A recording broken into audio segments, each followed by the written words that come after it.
now that we have something selected with D3, let's go ahead and bind some data to it so that we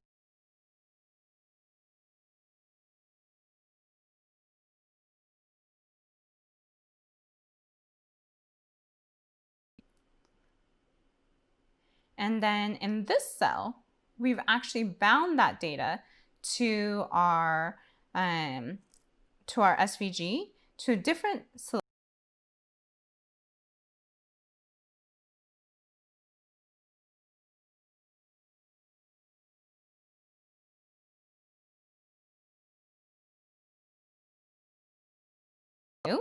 is we will go ahead and see, we're going to select all of the rectangles in our SVG, and we're going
on index HTML file or something, and you want to debug, and you console log, this is what you might see, which is there's the groups and there's your first rectangle, and then within that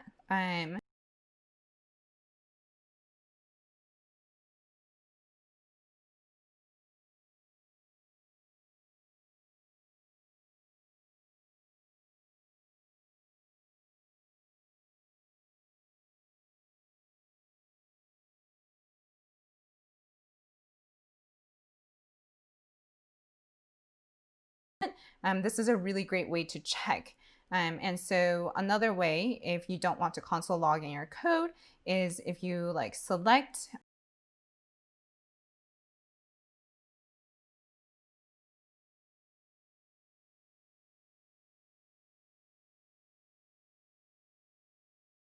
$R $0, and that will give you the DOM element, or kind of the properties for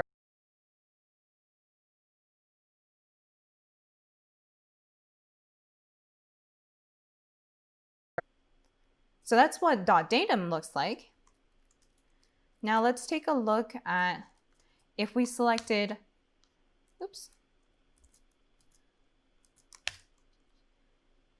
if we selected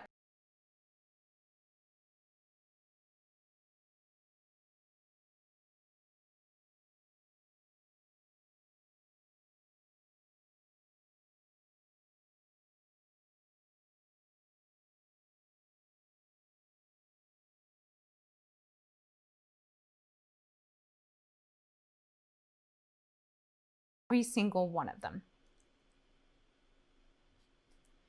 And finally, let's take a look at what if we selected all of the rectangles and called .data on it. Then what we get is in groups, we still get that array of 5 rectangle elements, but now